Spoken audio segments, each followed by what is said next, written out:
Pisa mpenzi mtazamaji, hapo hivyo vijana wa leo, si vijana wa jana, vijana wa leo wanafunzwa kufanya pitching ya ideas zao, na wanaelezwa saa hizi ikiwa ni saa 3 imekatika dakika 3 asubuhi masaa na majira ya Afrika Mashariki, on the importance of self-brand or personal brand. How do you introduce yourself? How do you introduce your company? They are also being explained. How do you align your solutions with the SDGs? There are 16 of them. SDG number 16 being peace, justice, and strong institutions. This morning, we are now going right into the newspaper review. Don't forget, the question of the day is, how can Kenyans, especially the youth, drive economic growth and innovation through sustainable development goals? Niko na kijana mwenye ni mhandisi, an engineer, a long time friend, a kijana of Kanu who was once in Kanu and abide right here in Nairobi, Mukuru kwa Ruben, the slums of Embakasi East. Pale hivyo, he had created a relation with the Kamba people who enjoyed yesterday's edition of Madaraka Edition 2025. His name, as you see him on the screens, is Job Mititi Munchama. Right now, he's eyeing his leadership aspirations in his home Manga Ward 2027. He's here to ensure that we are having a look into today's newspaper review right now. 5 minutes have passed 9 a.m. East African time. Daily Nation is talking about Raila shadow looms over Mashujaa Day. Feted former premier posthumously awarded the Republic's highest honor. Palevo wameweka picha ya the day and how it was. That is the Daily Nation. On top, they have discussed a lot. On page 10, they'll be telling you about Kenya's politics without Baba. We'll also be discussing that. The yesterday's politics, the today's politics, and the future of Kenya's politics post Baba. Page 12, the Daily Nation is talking about new faces structure for senior school. Maswala makubwa tena zaidi that we will be discussing with Job Mititi Munchama, aspiring MCA Manga Ward 2027. The standard, we still have it. They've set the standard. They've put Baba on top. Behind the Baba, they've put a Kenya Gazette notice, and they are talking about how he has been honored. Baba's spirit lives on. The weight of Raila Odinga's name hung heavy on President William Ruto's heart and tongue as he addressed the nation from Kitui during Mashujaa Day celebrations. More than 20 times, he invoked the late opposition leader's name, praising his courage and sacrifice before posthumously conferring on him Kenya's highest honor, that of Chief of the Order of the Golden Heart. Across the counties, governors joined in celebrating a man whose death carries a striking irony. Once Kenya's most persecuted politician, Raila Odinga, is now enshrined among its greatest heroes. It is a story that we find on page 3 and page 4 of the Standard. They are saying they are still the Kenya's bold newspaper. They've placed our Governor Fatuma Chani from Kwale eulogizing there, and other leaders including Kenneth Lusaka, Bungoma County Governor, Simon Kachapin, West Pokot Governor, Oscar Sudi, Kapseret Member of Parliament, and Julius Malombe, the host governor from Kitui, who hosted yesterday's edition of Mashujaa Edition. We also have the Star. Ladies and gentlemen, if you want to read the Star today, your own copy, it is not for sale. It is the government's of the day's newspaper, not to be sold. They are saying his best bet is to lock Rift Valley vote 100%, giving him a start of 3 million votes. According to the Star, they are talking about how Ruto to craft new power plan upon a Raila exit, a story that we'll find on page 4 and 5. faces accompanying President Ruto is Deputy President Deputy President Kithure Kindiki, Prime Cabinet Secretary Musalia Mudavadi, Homa Bay Governor Mama Gladys Wanga, and the coast's finest Joho 001 Mining and Blue Economy CS Hassan himself. Here, niko na MCA aspiring, niko na youth. Oh yes, he aspiring. Your youth, he aspiring, and an engineer. He's still sharpening the skills of engineering, owing to the fact that the future of this country is technological. The future of this country is at the heart of the youth. Bwana Mititi, umepotea sana. Nataka kuwasalimia watazamaji. Today umetupata kwa kipindi cha wenyewe because it's Biashara Tuesday, supposed to be hosted by our very own emerging media personality of the year, Sylvia Nyango. Lakini sisi tunashikilia jahazi. Karibu wasalimie.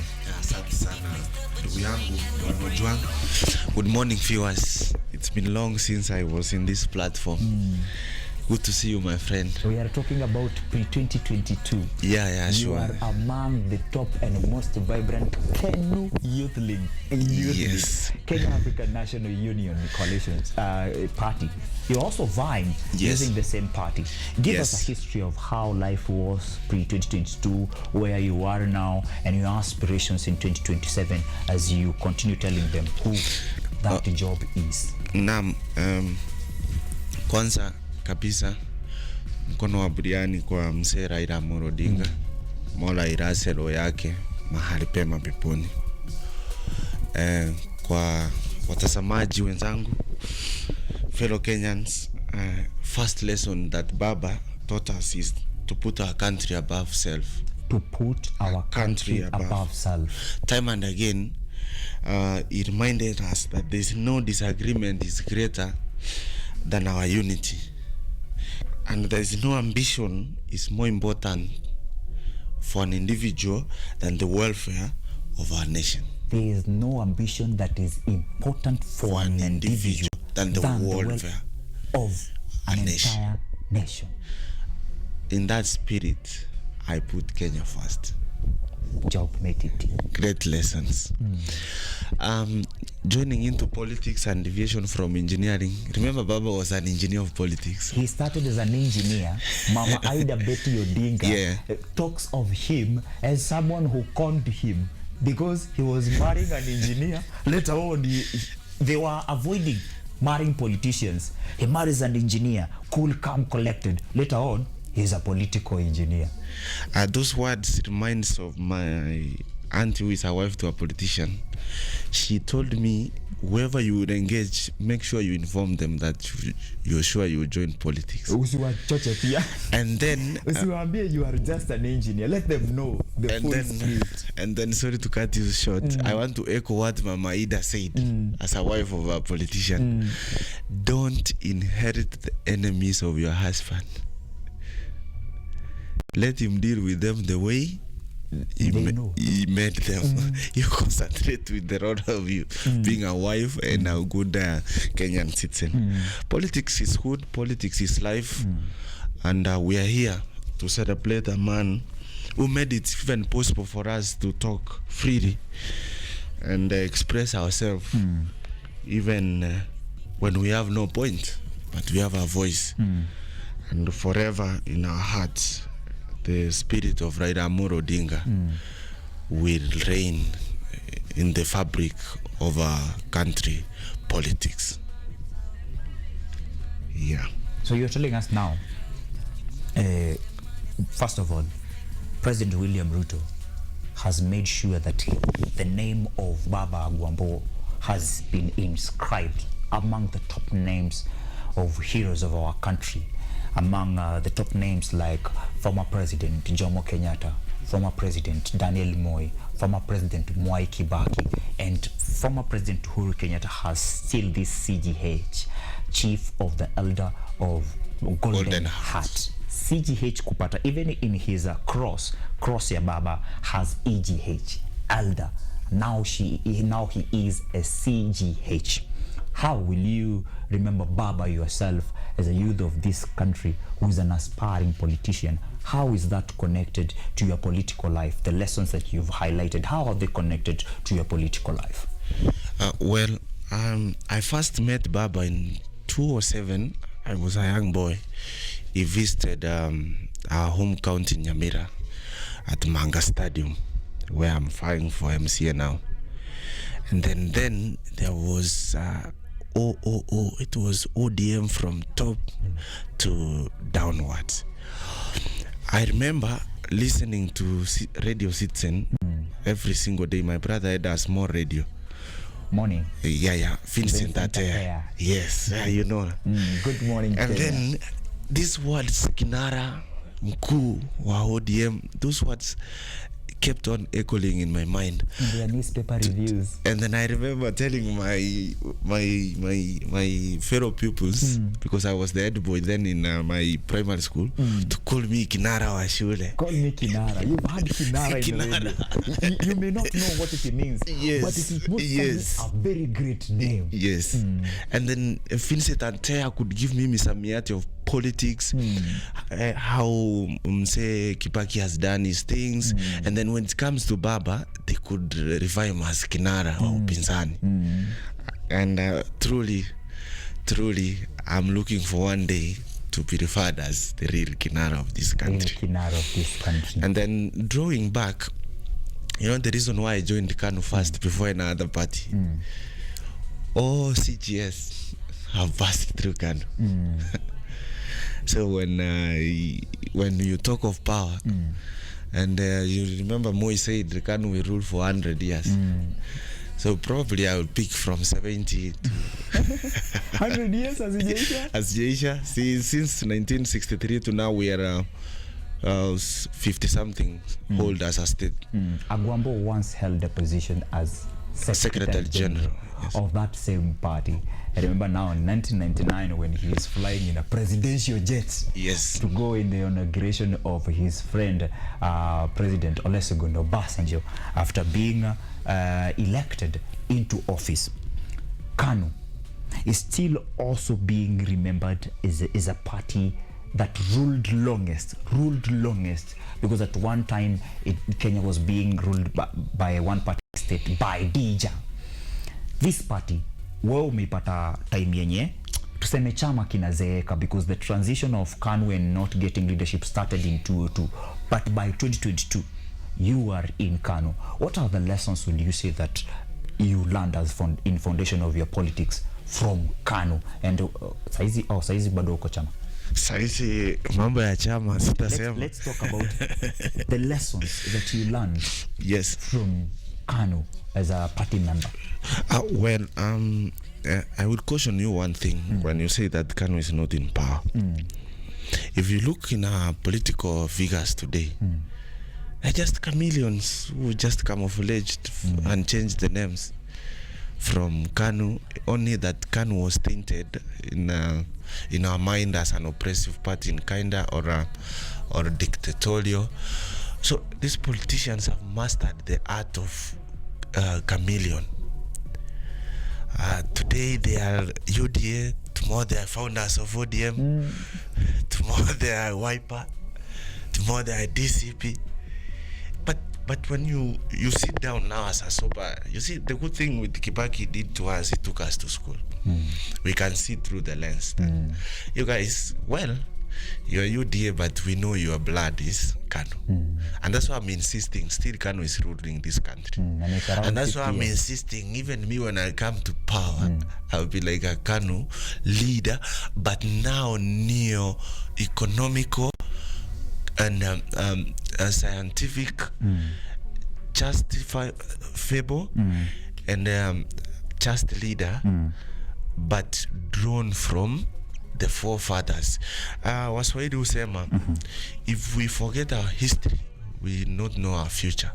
So we cannot castigate KANU and castigate all the elderlies.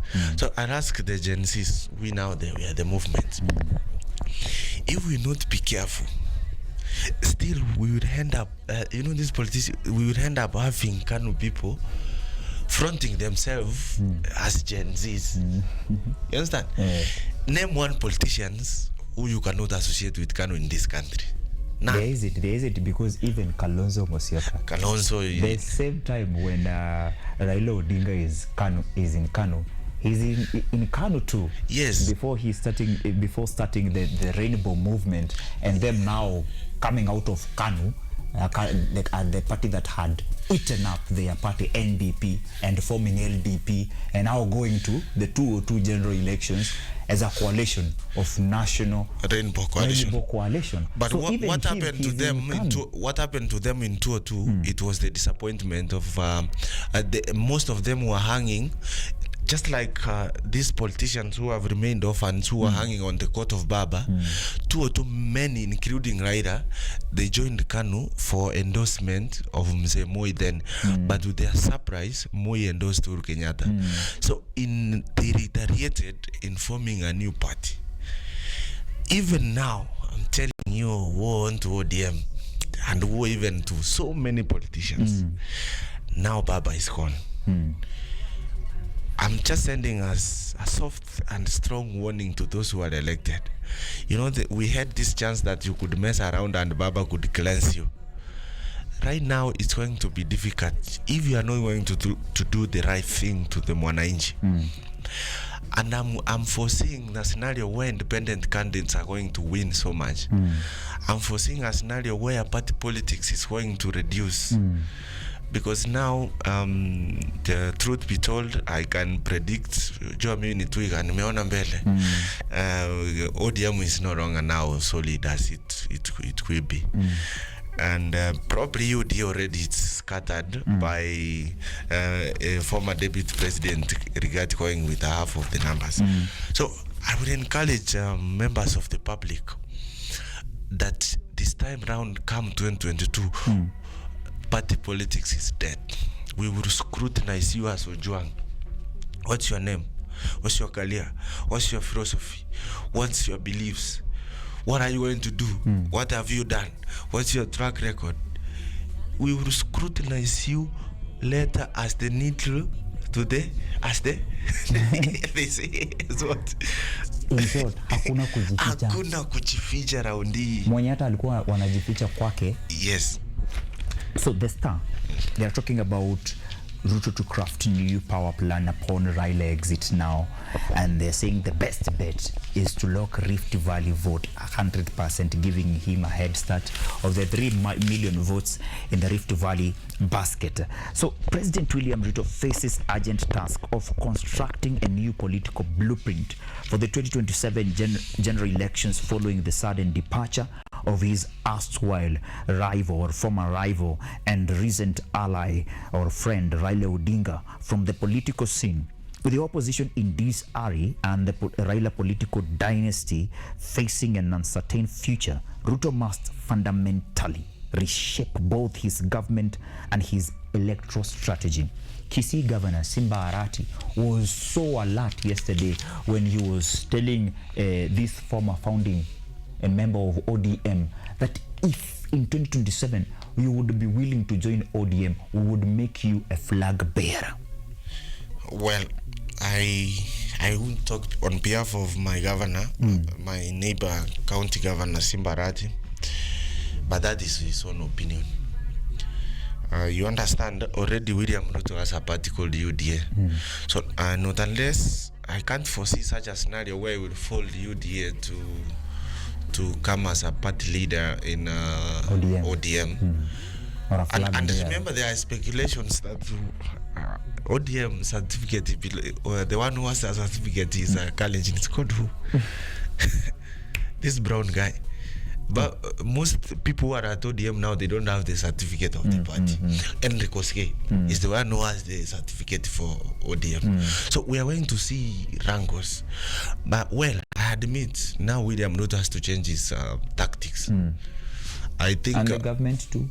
Are we seeing a looming cabinet reshuffle? Of course. Actually, even before the death of Baba, you saw my party leader, Gideon Moi, joining hands with the president in Kabrak.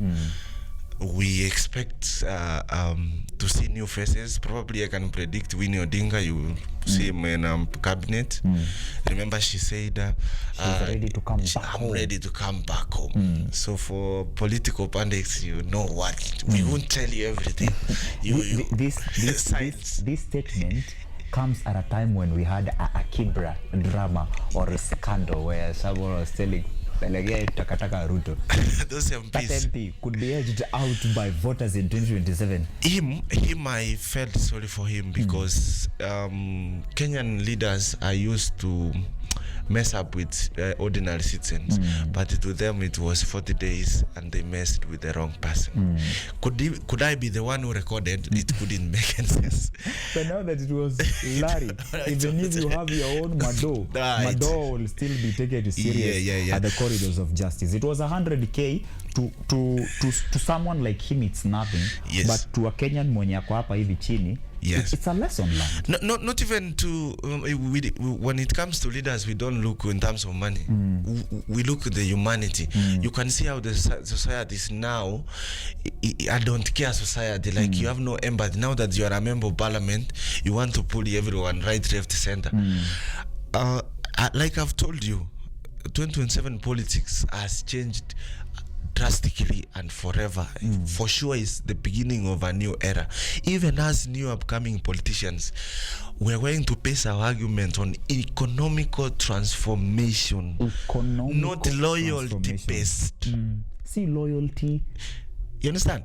The previous regime was Baba left without question.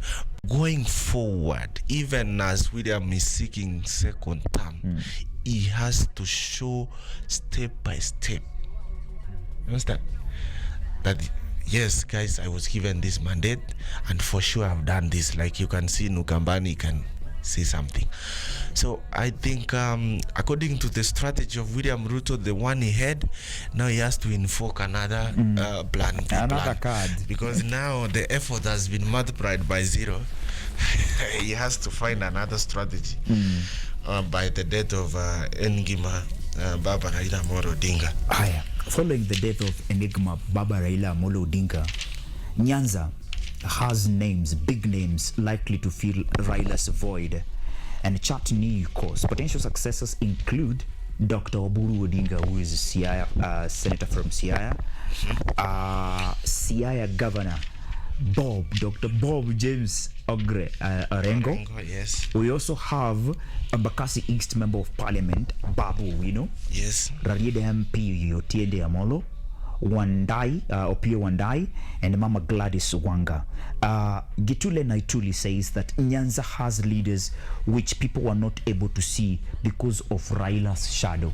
You and I, people who have gone through the history of this country, will remember James Bob Orengo with his party and vying for presidency in 2002. Yes. We'll also remember Professor Anyang' Nyong'o with his party failing to secure an MP seat after Baba saying his friend Tosha. And these Luo kingpins now joining to make sure that they have one voice. But from then, 2002 to now, 2025, over 23 years, the Luo Nyanza has hung on Baba as the kingpin. Nani anakuwa kingpin sasa? What are the factors that will be used kupata mmoja kutoka kwao? Well, I would want to clarify something to you. When you say Nyanza, you know, Kisses, we are also in Nyanza. So you have left out to point out one of our greatest son, who was called George Anyona Moset. He was a party leader of Kenya Social Congress. He fired and came 5th alongside Raila Amolo Odinga in 1997 political. You have pointed out Bob Agri Orengo, senior counsel. He also tried to fight, and I remember Orengo ever tried to go against Raila. He even lost his seat. All of this, there's a reason why Baba was called Enigma. You know, they say if the snake could not have the venom, the boys could use it to tie or they could use it to play Ojuala. Sitaki wapotee. If the snakes could not have venom, yes, the boys could use it to play Joangela. Anyhow they want. Yes. They could even use it to beat others in strip school. others in school. Shika hapo kwa kichwa. Yes. Kama nyaunyo. Yes. But juu iko na venom. Yes. Unajua one bite yes. is fatal. Now that was Raila. Even in Western, when we talk of Nyanza, in me, my mind maneuver all over the Western, the Shikuku Martin. You come to the Oparanyas, you come to Orengos. I will not talk about Babuino because of nowadays I don't engage in Nairobi politics, but allow me to talk about Anyang' Nyong'o and Bob Ogre and Gladys Wanga. I foresee a scenario where they will not agree on one single kingpin. Because now, you see, you have drawn leaders from 3 counties. Orengo, Siaya. You have drawn Professor from Kisumu. You have drawn Madam Wanga from Homa Bay. And now this Ochila Ayako from Migori. Those are 4 counties of Luo Nyanza. And now there is Simba Arati From KC County. the deputy party leader. Still in Nyanza. There is now Paranya. And there's Joho. So what they will do, they will give Dr. Oburu Odinga a ceremonial party leader.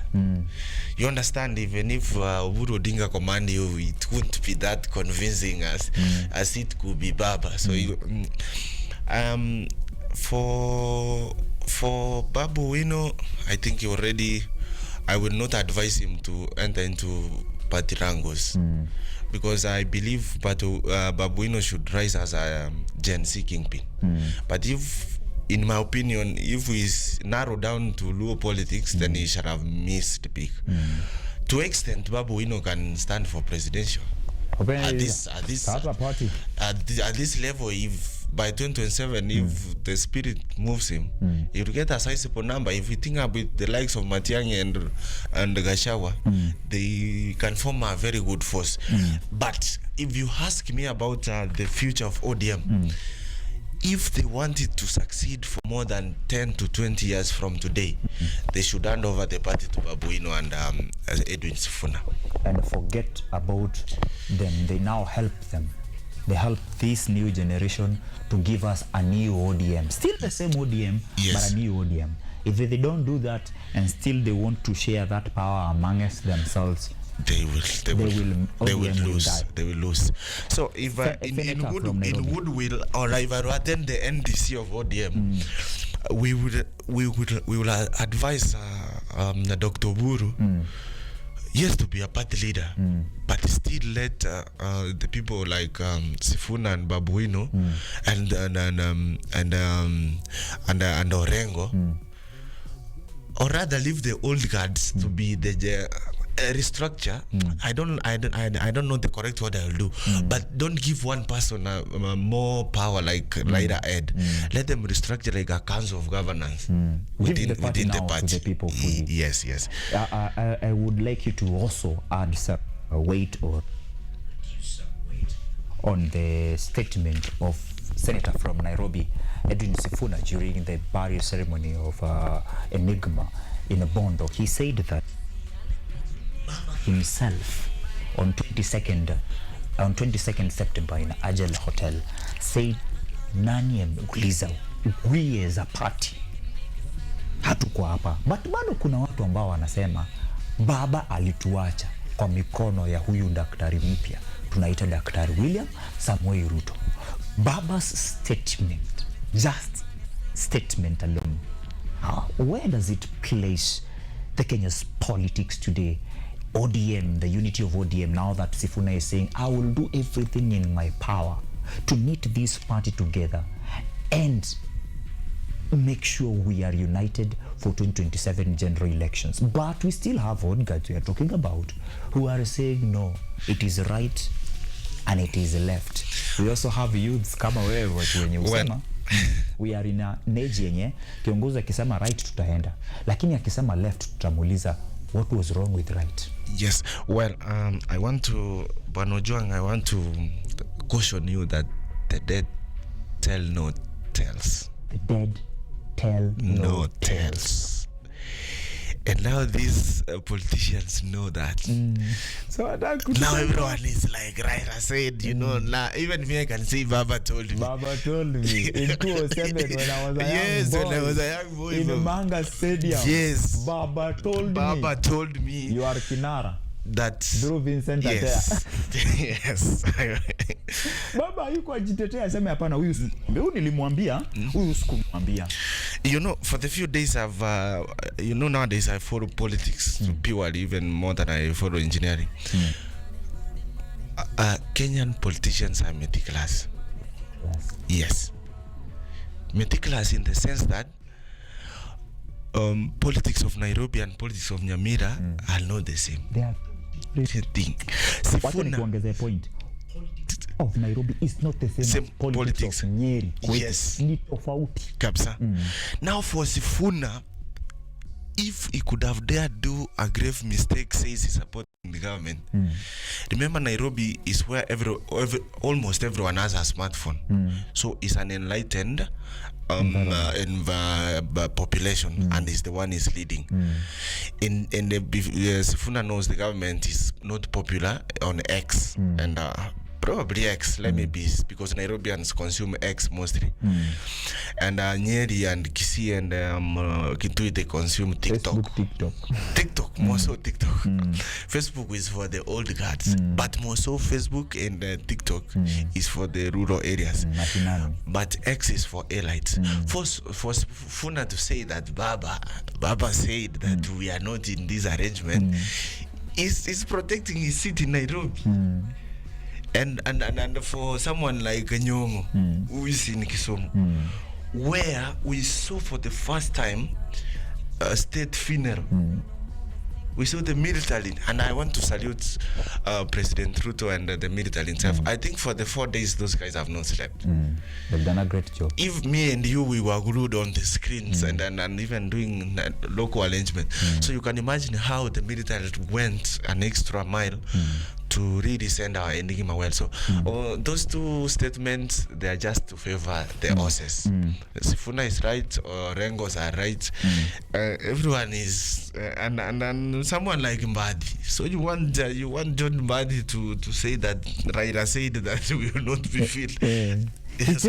Opiyo and I too can't. Opiyo and I cannot. You saw him crying the loudest. Guys are defending their salary. Guys are defending their seats, and which is okay with the human beings. Like even me and you, we are waking up every single morning to go to work just to defend our daily needs. But for political gains, Sifuna was just defending his neutrality in Nairobi. What is his future like in that party? Well, I'm not a prophet. You know, in 2025, before Baba be with Baba, it's NDC, meaning that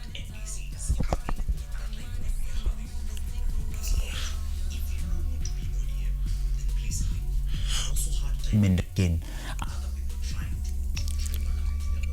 Yes. Talking about people like Gaucho, ni chama chetu. When Gaucho is saying ni chama chetu and he's telling Sifuna that, then the narrative be iki si chama cha Waluya. Well, can I predict by 2027 ODM will be a Luo Nyanza party, and not even winning elections. It will be just a ceremonial Luo Nyanza party, just like Kanu. You know, nowadays Kanu, you if you tell a kid today that Kanu was powerful, he'll be like, how? But if you tell your father Kanu was powerful, he will even tell you more how powerful it is. Your father is the one who stops you. Relax. You don't know. Actually, so by 2027, the guys who are 16 now, I think they will be 18 to 40. So if you vie, actually, let me warn you, and I would come back in the studio. We see how the by-election for Kasipul will go. Baba's death has a hand on these by-elections coming, and I would be we will the political analysts or those of us who were concerned, we will see how the Kasipul political by-election of Boyd Were will play. Boyd Were saying that the only thing he has to offer to the electorates is that he is the son of the former MP. But for me, and I'm jealous and biased, as long as he's a youth, so be it. He's a youth, so be it. Because now we cannot victimize someone because his father was a politician. We cannot. Why can't we victimize you? Your father was a farmer, and now you're doing it. That's what we're saying. Like today, we're building a career for the future. So we would want a Kenya where someone is judged by the character of their content, not the name, not the family, not the whatever, not where they come from. And then the issue of tribalism now is, I think, Raila nailed the last nail to the coffin. Even in the mountain, people used to bet the lies that if Raila wins, so this. It is going to be difficult for everyone who was riding on Raila's name. So in Mount Kenya now, you're going to tell people that, I'm meant to believe, though it's my opinion, that sometimes the people of the mountain fought against a certain individual or a certain agenda. Every time. Every time. Voting for someone or his ideologies. Voting maybe to punish someone. Yes. Or trying to send a message someone. Yes. And most of the times it has been Baba. Please, let's go to the vote and vote against Baba, because if Baba comes in, so such things would happen. But I would say such narratives have changed. Those ones now, they are dead. Putting into factor 2022 general elections, people like myself campaigned and voted for Baba. Because by then I was a member of Jubilee Party. I remember. We were in Azimio together. That is what Uhuru Kenyatta told the mountain. And this is a Kikuyu. And all this enmity, we didn't know it. It is stories in 1969 when the two communities are having grappled relationships because of what happened to Mzee Jomo Kenyatta and the former prime minister, the first prime minister of this country, Jaramogi Oginga Odinga. Watoto wanakuja, wanazaliwa, wanazeeka, wanazaa watoto wakiambiagwa huyu ni mbaya, huyu ni mbaya, huyu. In fact, mtu wa mwisho kusema huyu ni mbaya was Mheshimiwa. Yes. Ekimudoke Woloki. But in 2022, he told us, for the future of this country to be better, for the unity of this country to be better, we need to drop all these disagreements and decide to support Raila Odinga for the presidency, though he did not win. I think politicians create disunity and then they come camouflaging like we need now to come together as a people. So you see, there is one of the statements that I don't like, that unity of our people. I've been hearing the unity, like now my community Kisi, I've had the unity for Kisi people since Anyona, since Nyachai, and now with Matiangi. It's good for people. It's good for Wamnyoro to put these people together, but can't we see the bigger picture? The unity of our nation is already there in the national anthem. We have it. Shida zinatusumbua saizi ni economical. Zinaharibika juu hawa watu. Why can't say the unity of 10,000 shillings per youth? That's the only unity we'll subscribe to. Unity for jobs, unity for equitable education, unity for the striking lecturers. You understand? Are you aware that like now comrades are just paying rent and they're not studying? It's so disheartening. Hapo kwa education ndio tunaingia. This is on page 12 of the Daily Nation. Matters education as anxiety. Parents have anxiety as concerned about the financial implications of the transitions expected in January. Minister of Education to issue senior school fees rule. Hapa wanasema that the Ministry of Education is determined to ease the financial anxiety that has gripped parents ahead of the inaugural 2026 senior school transition, with a commitment to unveil a revised and affordable fee structure based on the chosen learning pathways. Mititi, previously we saw something else. It was called placing students into different bands because of the new university funding model.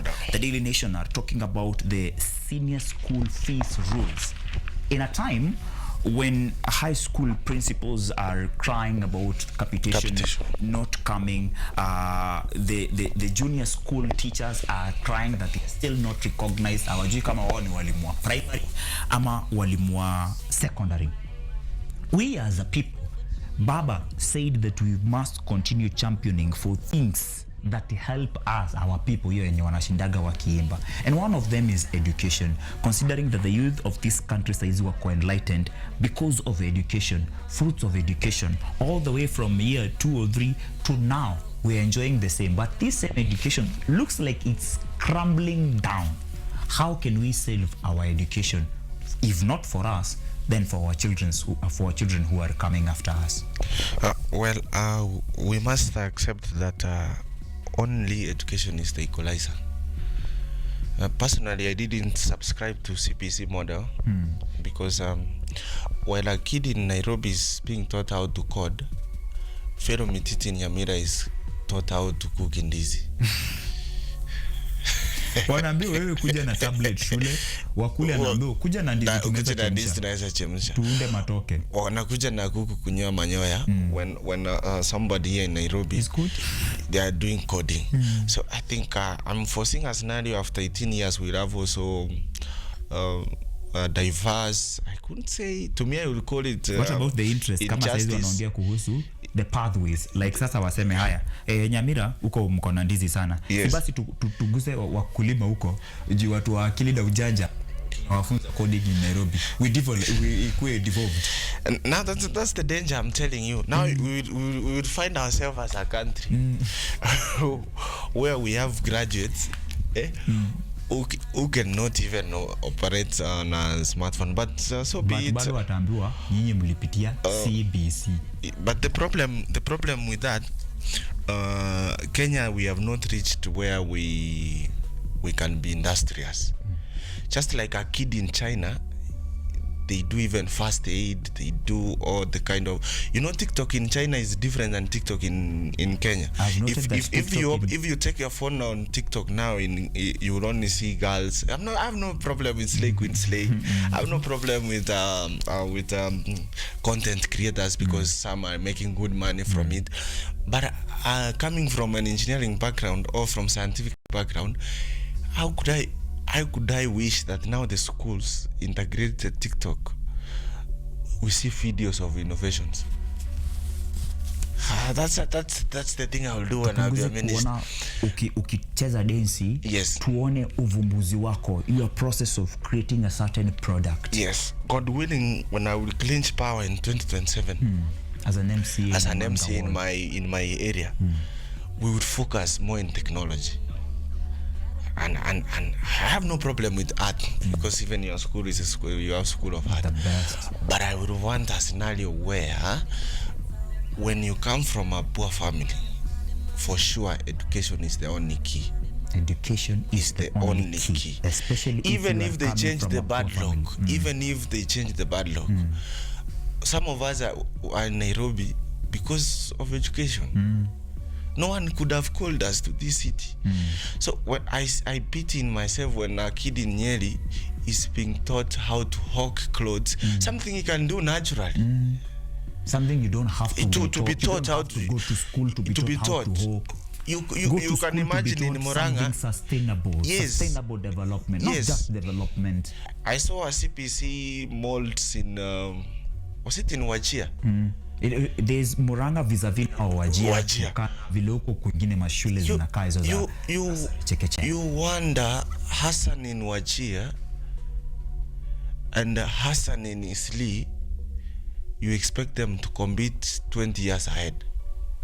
No way. It's going to be very difficult. It's going to be very, that's a crime. There will be no and in terms of school fees rules, me, I have no problems with that because already the government has failed terribly. And I blame President Ruto. One of the things I blame President Ruto, I feel like his foot soldiers fail him great. So in the next reshuffle, I won't say specifically which dockets he should reshuffle. But if he has intelligence, and I know intelligence reaches him, he needs to disband that group and find a better group that help him articulate the policies well. You might find this formula is the best for our country, but the nature in which it's being implemented and communicated to us is the problem. The nature in which the government is communicating and implementing is the problem. Is the problem, not. Yes. Kabisa, nataka tuingie sporty, and after sports, you will give us, as your parting shot, a business quote that can help other youths. Sawa? I know you've given them a lot of insight, but tutatengeneza moja yenye tutatupea tukimalizia. Sasa hizi tunaingia in sports, and in sports, President William Ruto yesterday did something that I would call honorable myself, ensuring that he has awarded honors to artists.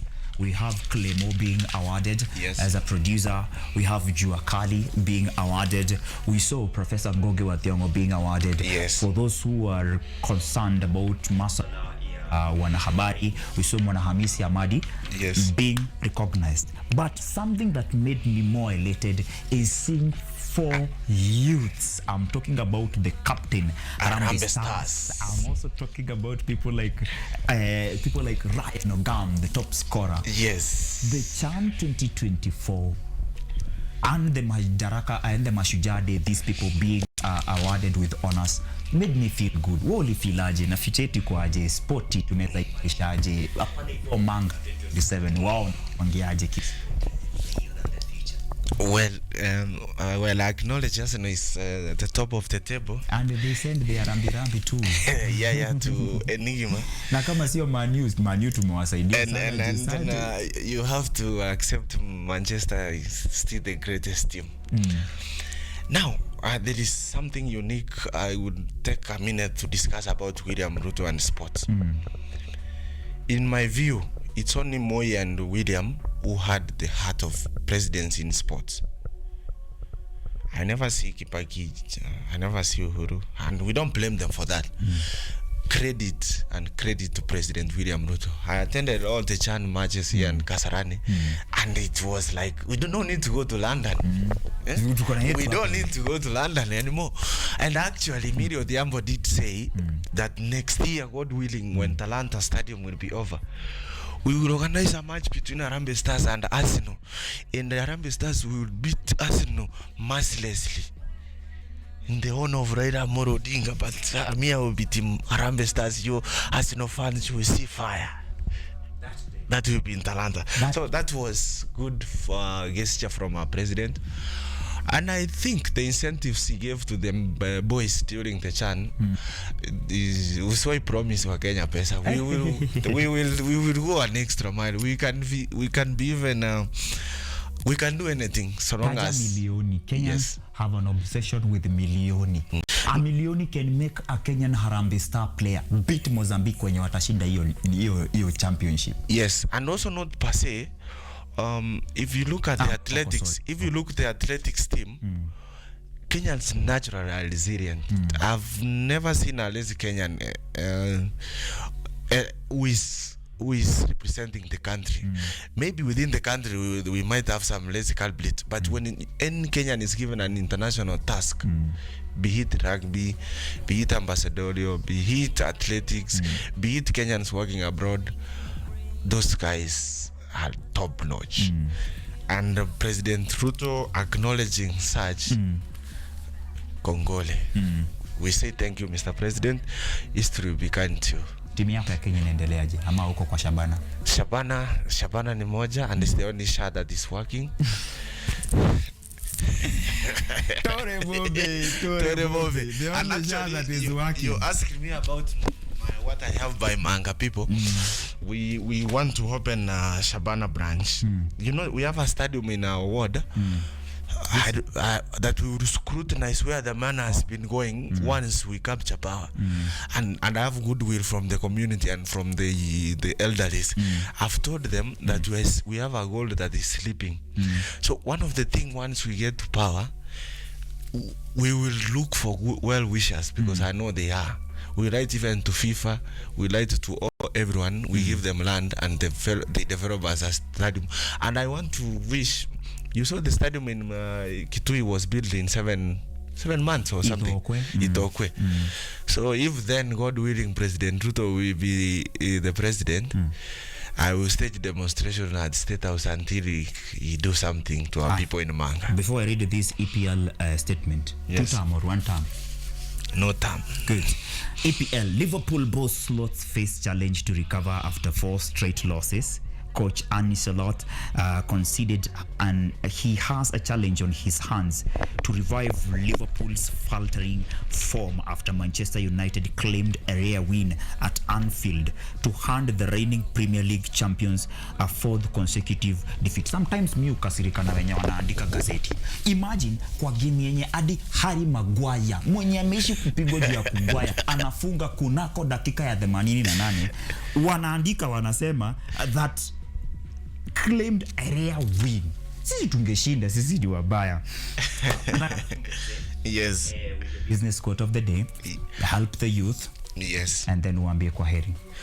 Well, myself, I tried business and I ran away because no one cautioned you on the slow days. Walikuambia tu kuhusu profits. Unajua biashara iko na pesa ikikuwa idea. Fanya kako. Yes. But I want to say this. Before wende hiyo. Yes. I remember Kiharo MP Ndende Nyoro said time alikuwa amefungua hoteli huko KM. Yes. Mabeshte wake walikopa hoteli kaisha KM. Ndindi Nyoro is a good politician and my friend economist, but I didn't subscribe to some of his theories, but of shares. Engineer tuendelee. Yes. Now, me, I will say this. Business, if your business is not online, then you and the business will not be there. Hiyo ni kali. Wait. Na usikize. If your business is not online, then you and your business You will not be there. will not be there. Yes. The future is digital. Yes. Kabisa. Mpenzi mtazamaji, it has been a great show. This is KUTV Rise Today, Biashara Tuesday. I was standing in for Sylvia Nyango. I've loved it. We've discussed a lot, from politics, from Mashujaa Day celebration, from giving the aspiring MCA from Manga 2027 a chance to mourn Baba in his own right. Yesterday too, I had youths, one of them born in 1990, remembering Baba by seeing kisogo chake mahali akiwa katoto kadogo shule. And the other one was born in 2003 around September, when Baba was saying Kibaki Tosha pale hivyo upande wa Pwani. And I've enjoyed hearing how you people have been inspired by the leadership of Jacom. Pia mimi nimeweza kusoma a lot from him, and one of them is, no matter the situation you are in, your voice could change this country. Na sio lazima ukuwe president of this country for you to be a CGH. Do something. Na kama umefungua biashara, if you and your business are not online, then you and your business will not be there. Unaniita Senior Warrant Officer 1, Luteni Kanali, ama Ujwanga mtoto wa Mariam. Kenya naye, lakini ukenya wake usi